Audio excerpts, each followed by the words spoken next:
네, 김과장의 시사 속풀이 3인칭 시사 시점.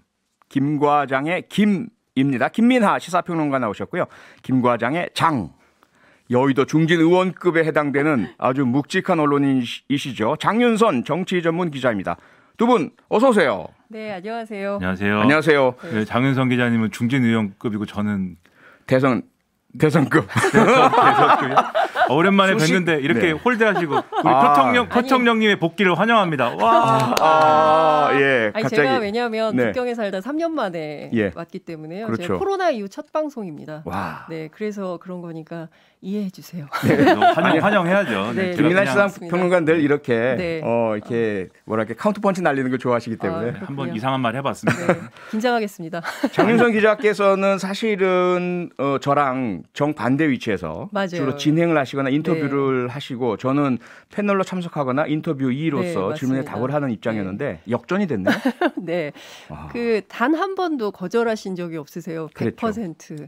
네. 네. 저 출연을 해주셔서 늘 네. 고맙게 생각했습니다. 저도 그래서 앞으로 오늘 이렇게 모실 수 있었어요. 100% 열심히 하겠습니다. 고맙습니다. 하기해야 합니다. 네. 네, 오늘은 두 분이 오늘의 이슈와 오늘의 인물을 정리해 주실 텐데요. 먼저 김민하 평론가가 준비한 오늘의 이슈 뭡니까? 네, 오늘의 이슈 뭘까요? 네, 지방선거 앞두고 자기들끼리 싸우는 민주당, 민주당의 미스터리. 네, 이게 오늘의 이슈입니다. 민주당의 미스터리 지방선거 앞두고 자중질환 내부에서 서로 갈등을 일으키고 있는 문제를 발제하시겠다 해주셨고요. 네. 당내 반발이 있다. 조금 전에 제가 박영진 의원과도 인터뷰를 했고요. 언론 보도에 계속 나옵니다. 송영길 전 대표의 서울시장 출마에 대해서 반발이 당내에서 나오고 있다. 어떻게 봐야 됩니까? 그러니까 이게 김민석 의원이 공개 기자회견을 했죠. 그래서 이렇게 얘기를 했습니다. 예. 대선 책임을 지고 대표직 사퇴한 지 얼마 안 돼서 큰 선거에 후보를 자임한 데 대해서 대국민 설명과 사과를 해라. 송영길 전 대표를 향해서. 네. 굉장히 세게 얘기를 하고 있습니다. 예. 그러면서 하산 신호를 내린 기수가 갑자기 나홀로 등산을 선언한 거다. 어허. 그리고 예를 들면 동일 지역구 연속 4선 출마 금지 약속이라든지 뭐 차기 총선 불출마 선언이라든지 그러면서 86 용태론을 얘기했는데 네. 여기에 대해서 설명해야 되는 거 아니냐 뭐 이렇게 얘기를 하면서 이제 송영길 전 대표의 서울시장 출마를 둘러싼 내용이 커지고 있다라는 건데요. 네. 여기에 더불어서 이 앞서도 쭉 인터뷰에서 말씀하셨듯이 예. 김민석 의원만 이런 얘기하는 게 아니고 집단적으로 지금 반발이 터져나오고 있습니다. 네. 우상호 의원의 경우에도 오늘 교통방송 라디오 인터뷰에서 송영길 전 대표 출마 선언이 여러 카드를 다 무산시켰다 이렇게 얘기를 했는데요. 네. 그러니까 이 전직 대표 출신이 지금 경선에 나가겠다고 하는데 외부에 있는 어떤 참신한 인물이든 간에 예. 아니면 내부에 있는 지금은 이제 좀 수면 아래에 있는 경쟁력 있는 인사든 간에 네. 누가 뭐 전직 대표랑 같이 경선하고 뭐 겨뤄보겠다고 하겠느냐. 그렇지 않아도 서울시장 선거 예. 쉽지 않을 것으로 예상이 되는데 그렇죠. 그렇게 얘기를 하고 있는 상황이거든요. 네. 그러다 보니까 이게 점점 더 내용이 커지고 이런 상황으로 가고 있다는 거죠. 네. 제가 오기 직전에 사실은 국회에 들러서 취재를 좀 하고 왔는데요. 예. 민주당 의원들 사이에서 사실은 저는 한덕수 총리 지명자에 대해서 논의가 뜨거울 거라고 생각했는데 그러게요. 그들의 마음은 이미 지방선거 속으로 풍덩 가 있더라고요. 그래서 예. 사실은 송영길 대표의 출마에 대해서 네. 상당한 논의가 진행되고 있는 분위기를 느낄 수 있었습니다. 무엇보다 네. 지금 막 문제 제기하고 있는 분들이 다 서울 지역 출신들 의원들입니다. 그렇죠. 그러면 그렇죠. 도대체 왜 서울 지역 의원들이 20명이나 되는 분들이 집단적으로 이렇게 반발을 하고 있는 것인가? 여기에 이제 중점적으로 집중해서 포인트를 좀 볼 필요가 있는데요. 네. 그러니까 뭐 정치해 보셔서 아시겠지만 그 의원들이 사실은 이 내 동네, 내 지역 뭐 이런 거 굉장히 중요하게 생각하잖아요. 굉장히 중요하게 생각하죠. 근데 서울 지역 의원들 입장에서 볼 때 송영길 의원은 인천 사람이거든요. 아하. 인천 사람이 왜 우리 동네 오는 거야? 이거 불안하다. 혹시 만약에 이제 송영길 전 대표가 와서 서울에서 성공하면 서울시장에 성공하게 되면 이거 서울 송영길 땅 되는 거 아니야? 이런 아하. 거에 대한 불안감이 있다는 거예요. 네. 그래서 문제는 지금 송영길 전 대표를 제외한 네. 나머지 뭐 외부 차출설 뭐 여러 가지 등등 얘기들이 있지 않습니까? 예. 근데 그런 부분들에 대해서 누구 하나 진정성 있게 가서 혹시 좀 출마하시겠냐, 저희 당 후보로 좀 나가시겠냐, 뭐 이를테면 우희종 교수랄까, 네. 김누리 교수랄까, 뭐 이런 분들에 대해서 집중적으로 같이 좀 합시다 이런 얘기를 아무도 안 하고 있다는 거죠. 네. 이제 그러면서 비토만 하고 있는데 그러면 도대체 당신들의 대안은 뭐냐? 네. 이거에 대해서는 답이 없습니다. 대안에 대한 답이 없다. 그런데 네. 일각에서 특히 지지자나 당원들 중에서 아니 이낙연 전 대표도 후보가 될 수 있는데 그 카드마저 그냥 날아간 거 아니냐 이런 얘기도 있지 않습니까? 그러니까 우상호 의원이 오늘 한 얘기 중에 이제 그런 얘기도 있었는데요. 네. 그러니까 이낙연 전 대표 이 추대론 비슷한 게 이제 민주당 내에 있었습니다. 예. 그래서 이번 서울시장 선거 어렵기 때문에 이낙연 전 대표 정도의 인지도를 가진 사람이 나가가지고 좀 선거에 이제 좀 프레임을 만들어야 되지 않겠느냐 네. 이런 거였는데 지금 이낙연 전 대표는 어려운 선거에 또 내가 그냥 나가야 되냐 뭐 이런 분위기인 것 같아요. 추측하기로. 예. 그래서 이제 지방선거 끝나면 미국으로 공부하러 간다 이렇게 얘기하거든요. 네. 6월달에 간다는 겁니다. 그런데 이 분위기가 이런 상황이지만 정말 당이 어렵고 정말 서울시장 선거 출마할 사람이 없습니다. 제발 한번 출마해 주십시오라고 모두가 몰려가서 이렇게 부탁을 한다면 혹시 모르겠다라는 분위기가 있었는데 그렇죠. 지금 그럴 사람은 아무도 없다는 거죠. 그렇죠. 송영길 전 대표가 네. 제가 나가면 어떨까요? 이렇게 하는 분위기가 되니까 그렇게 가기도 어려워졌다 이런 얘기를 하는 겁니다 지금. 자, 그럼 여기서 전문가로서 송영길 전 대표는 도대체 왜 이런 선택을 했을까? 그 답 좀 주세요. 전문가. 네. 제가 이제 김민하 전문가께서. 네, 송영길 전 대표의 전문가는 송영길 본인입니다 사실. 아하. 가장 본인밖에 모른다. 네, 가장 큰 전문가인데. 네. 근데 이게 의지는 상당히 분명해 보입니다. 이게 어제도 성당에 가서 이제 목숨을 건 사명을 감당할 수 있을지 기도드렸다 이렇게 기도를 했다고 글을 올렸고요. 예. 2일 날에 굉장히 의미심장한 글을 썼는데 지금 장윤성 기자님 말씀하신 것처럼 왜 인천 사람이 서울 나오냐 뭐 이런 비판이 있다고 말씀하셨잖아요. 네네. 거기에 상당히 좀 고차원적인 얘기를 썼습니다. 그래서 온조가 남쪽으로 내려와서 하남 송파 지역에 한성 백제를 세우고 역사 얘기인데요. 네, 비류는 서쪽으로 내려와서 미추홀에 비류 백제를 세워서 지금 인천이 된 것이다. 그러니까 인천 비류 백제, 송파 한성 백제는 한 형제가 세운 것이다. 네, 그러니까 송영길 전 대표는 지금까지는 비류였는데 이제부터 온조를 한다 이런 거거든요. 네. 그러니까 본인의 의지가 상당히 강한 건데 왜 이렇게 의지가 강한 거냐? 결국 이제 대권 주자지 않습니까 본인도. 예. 그래서 혹시 이 서울시장 선거 어려운 선거에 선당 후사의 정신으로 나가가지고 네. 아슬아슬하게 혹시 이렇게 진다든지 뭐 이 정도라도 성과를 내면은 네. 어쨌든 정치적 중량감은 이전보다도 확실히 커지는 거잖아요. 그런 걸 노리고 사실 이런 출마를 하는 방향으로 네. 강행하고 있는 거 아니냐. 네. 그래서 일전에 이제 우리 프로그램에 나온 최재성 전 정무수석도 그 얘기를 했거든요. 이게 차출처럼 얘기가 나오고 있지만 자출이다 이러지 네. 않았습니까? 그랬죠. 그러다 보니까 지금 내부에서 이제 논란이나 이런 분위기가 있는 거고, 아하. 그다음에 이제 인천 말씀드렸습니다만 사실 예. 지방선거라는 게 서울시장 선거라는 게 서울시장 혼자 치르는 선거가 아니에요. 그렇죠. 그러니까 이 기초지자체장 후보들도 있을 것이고 광역의원, 기초의원 후보들 다 있을 텐데 예. 송영길 전 대표가 나가면 이 컨셉이 뭐냐 이런 의문이 같이 어우러지면서 알겠습니다. 결국 본인 욕심 아니냐. 얘기가 일단 이렇게 저희들 되고 있는 잠시 광고 듣고 바로 돌아오겠습니다. 네, 뉴스아이키 개편과 함께 새롭게 마련한 김 과장의 시사 속풀이 3인칭 시사 시점 김민하 시사평론가 그리고 장윤선 정치전문 기자와 함께하고 있습니다. 앞서 김민하 평론가가 짚어주신 오늘의 이슈 민주당 내 서울시장 후보를 둘러싼 갈등 짚어주셨는데 마지막으로 짧게 과연 송영길 전 대표의 출마 결심에 이재명 후보의 전 후보의 의중 있습니까 없습니까? 모를 일이죠. 모를 일이다. 근데 오늘 김민석 의원은 그런 건 없지 않느냐라고 했는데요. 예. 근데 송영길 전 대표가 템플스테이를 하면서 마음을 가다듬고 있을 때 정성호, 김남국 의원들이 가가지고 이제 뭐 이렇게 출마를 설득했다 뭐 이런 얘기가 나오다 보니까 아하. 이재명 전 지사의 이른바 명심이 뒤에 있는 거 아니냐 뭐 이런 해석이 나오는 거거든요. 근데 제가 네. 그거 조금 취재를 했는데요. 예. 정성호 의원에 따르면 예. 그런 것은 아니다. 그것은 아니다. 자기가 네, 자유로 갔다 그냥. 왜냐하면 갔는데 네. 자기가 8시에 갔고 김남국 의원이 6시 반에 와 있었는데 네. 먼저 와 있었다는 거죠. 그런데 이제 이재명 후보께서 예.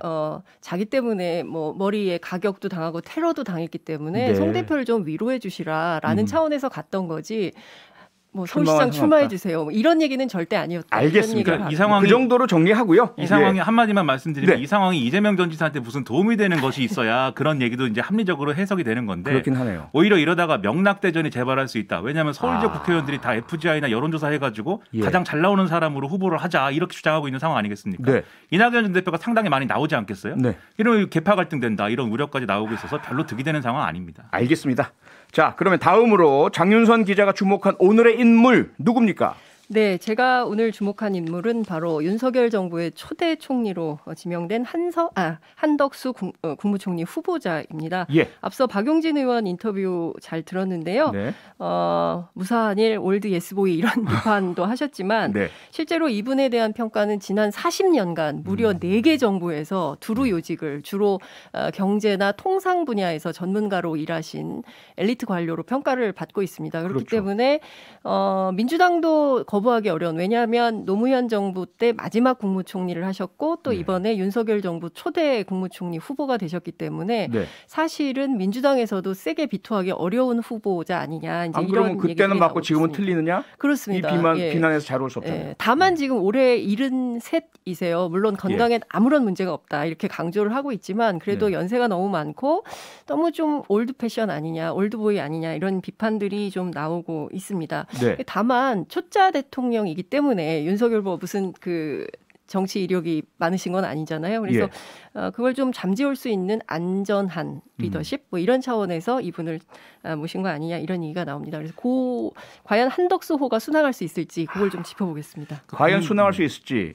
그런데요, 이게 외부에서 주로 언론에서 보는 것과 네. 실제 뭐 관료나 일을 함께 할 사람들이 보는 것 좀 다른 경우가 가끔 있잖아요. 그렇습니다. 한덕수 총리 후보에 대한 실질적인 그 실무자들의 평가는 어떻습니까? 실무자들은 사실 관리 능력이 좋은 행정가의 달인이다, 행정의 달인이다. 그리고 정치색이 없는 실무형 뭐 이렇게 그리고 일벌레 그리고 네. 영어를 굉장히 잘하신대요. 그래서 네. 예, 뭐 잡지 보다가 모르는 단어 나오면 이렇게 메모했다가 따로 뭐 혼자 외우고 뭐 이렇게 하는 이를테면 학술적인 엘리트 총리 후보다 이렇게 얘기들을 좀 많이 하고 있습니다. 그러니까 예. 옛날에 한 그 어떤 기자가 경제 관료를 오래 했기 때문에 거시 경제가 좀 약한 거 아닙니까? 이런 질문을 했을 때 뭐라고 답변을 했냐면 내가 하버드 박사 출신인 거 모르나? 뭐 이제 이런 얘기를 하셨다는 거예요. 예. 그렇기 때문에 이제 과거에 뭐 총리 그러면 뭐 막걸리, 서민, 소탈 뭐 이런 분위기라기보다는 예. 좀 학구적으로 공부 열심히 해서 정말 대한민국을 국제 글로벌 스탠다드에 어울리는 그런 국가로 좀 만들어보자 이런 엘리트주의에 입각한 관료다 이런 얘기들이 좀 나오고 있습니다. 굉장한 노력파래요. 네. 노력을 많이 하시는 분. 네, 나이가 많이 이제 든 상황에서도 영어 공부를 새로운 신조어들이 많이 나오지 않습니까? 예, 예. 그런 것도 열심히 공부하고 아하. 그다음에 하버드 석박사를 했잖아요. 하버드에서. 석박사를 2년만 했다는 거예요. 박사 1년만 했다는 얘기인데 가능한가요? 그 정도 하려면은 네. 영어도 잘해야 되지만 예. 상당한 노력이 있어야 되는 거거든요. 그게 천재여야 상징적으로 가능하겠죠. 보여주는 바가 있는 거죠. 자기 관리에도 철저하고 아하. 아무튼 같이 일한 사람들은 정말 손색 없는 그런 사람이다라고 얘기하는데 네. 국민들 입장에서는 그런데 이렇게 기억에 남는 그러한 일화가 있었던가라고 하면 또 그렇지는 않은 그런 좀 그런 특성이 있는 그런 인사다라는 평가죠. 그러네요. 그렇게 오랫동안 고위 관료직에 계셨는데 기억에 남는 어떤 사건이나 에피소드가 비슷한 이름들이 헷갈립니다. 한승수, 한덕수, 한승주 이렇게 헷갈려. 맞습니다. 예. 다들 또 본관이 같다고 합니다. 예. 네. 그런데요, 근데 이제, 장윤성 기자님, 네.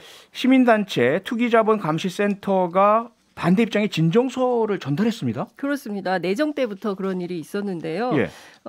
이제 그 오랜 관료 생활을 청산하시고 그다음에 이제 민간 영역에 있었을 때의 문제들이 좀 있는 거 아니냐. 그러니까 특히 이제 관료 시절에 있었을 때는 저축은행 사태 2011년이죠. 저축은행 사태 때 이분의 문제점이 있다. 이런 지적이 있고요. 또 하나는 김앤장에서 고문을 오래 하셨어요. 예. 그런데 이때 론스타 그 외환은행 불법 매각을 은폐한 책임이 있지 않냐. 이때 이제 1억 5천 정도 이제 돈을 받고 일한 경험이 있으신데요. 네. 투기자본감시센터에서는 이런 지적을 합니다.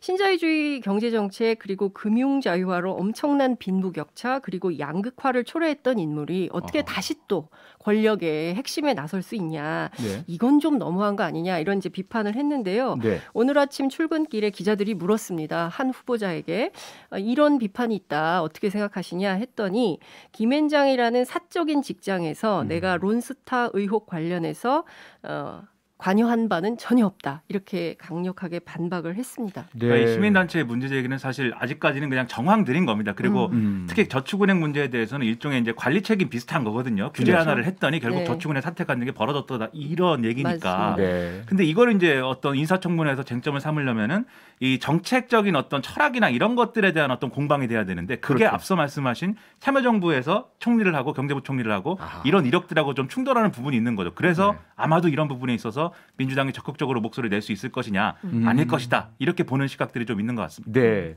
어쨌든 문제로 지금까지 불거진 거로 보자면 네. 김민하 평론가 말씀처럼 저축은행 사태야 그저 관리자 책임 이 정도일 테고 40년 공직 인생 중에서는 불거진 게 거의 없어 보이고요. 그 이후에 짧은 민간 활동 중에 문제점이 핵심이 되겠네요. 그렇게 보는 지적들이 좀 많이 나오는 것 같습니다. 김앤장 고문을 하셨고요. 그다음에 S5일 사회이사를 했고요. 최근까지 기후변화센터 이사장을 역임을 했는데 네. 사실 이제 전관예우 성격이 강하기 때문에 아하. 이때 이런 일을 하면서 무슨 역할을 했고 얼마 정도의 비용을 받았느냐 이게 네. 사실은 중요한 쟁점 포인트가 될 것 같은데요. 예. 이제 본인은 나는 사회이사로서 회사를 견제하는 역할을 했다 이렇게 주장을 하고 있지만 네. 실제 어떤 역할을 했는지에 대해서는 이번 인사청문회 과정에서 명명백백하게 드러나지 않을까 싶고요. 네. 최근까지도 김앤장이 제공하는 차량을 타셨어요. 그래서 지난 주말에 반납한 걸로 확인이 되는데 예. 어떤 내용이 쟁점이 될지 좀 지켜봐야 될 것 같습니다. 그러니까 이분이 만약에 알겠습니다. 법관이거나 검사 출신이면은 이런 것들이 상당한 어떤 의혹으로 불이 막 붙을 텐데 그렇죠. 지금 그렇지 않다 보니까 이게 이 인화력이 그 있는 정도는 거냐. 아니다. 좀 이 알겠습니다. 부분은 좀 의문이라는 얘기가 있습니다. 네, 김 과장의 시사 속풀이 3인칭 시사 시점 김민하 시사평론가 장윤선 정치전문 기자와 함께했습니다. 벌써 네. 끝난 겁니까? 다음 주에 뵙겠습니다. 고맙습니다. 더 네, 해주세요. 고맙습니다. 고맙습니다. 평일 저녁 6시 5분에 여러분을 찾아갑니다. MBC 라디오 표창원의 뉴스 하이킥.